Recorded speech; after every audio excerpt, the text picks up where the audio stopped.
आज पुण्याच्या महापौर मुक्ता टिळक यांनी मुक्ताफळं उधळली.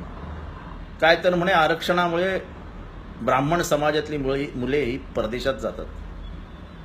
मुक्ताताई, 5,000 वर्ष चातुर्वर्ण्याचे चटके आमच्या बापजाद्यांना सहन करावे लागले. कधी वर्गात बसूच दिलं नाही. आमच्या आयांना कधी विहिरीवर पाणीच भरू दिलं नाही.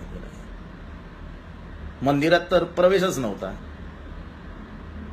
आमचं घरही कधी गावात नव्हतं.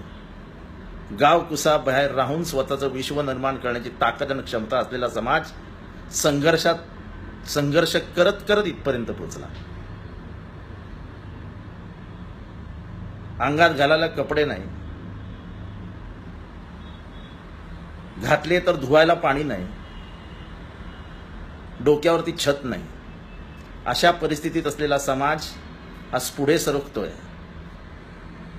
आणि 5,000 वर्ष तुमच्यासारख्यांना सगळं मिळालं. सुख, समृद्धी, ऐश्वर्य, सगळं सगळं समाजामध्ये सुख म्हणून जे काय असतं ते सगळं तुमच्या पायाखाली लोळण येत होतं. आणि आता फक्त आरक्षणामुळे तुम्हाला परदेशी जावं लागतं, नाही का? इथे चातुर्वर्ण्याचे चटके सुचत असताना इथल्या एकालाही वाटलं नाही की मी परदेशात जाईन.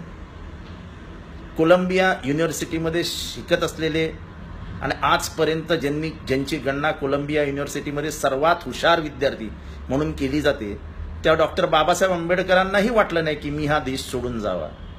किंबहुना मी या देशात परत येईन आणि माझ्या समाजाला दिशा देईन, हेच विचार त्यांच्या मनात होते. एवढंच नाही हो मुक्ताताई, तुम्ही महापौर जे आहात ना महिला म्हणून, ते महिला आरक्षण हे संविधानाने दिलंय तुम्हाला.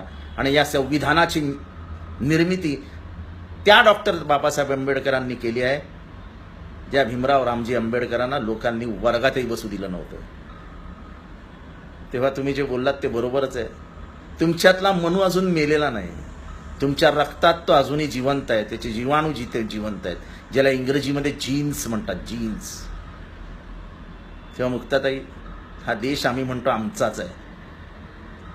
जे परदेशात गेले ते कुठे आमचे होते हो? त्यांना कुठे या देशाबद्दल प्रेम आहे?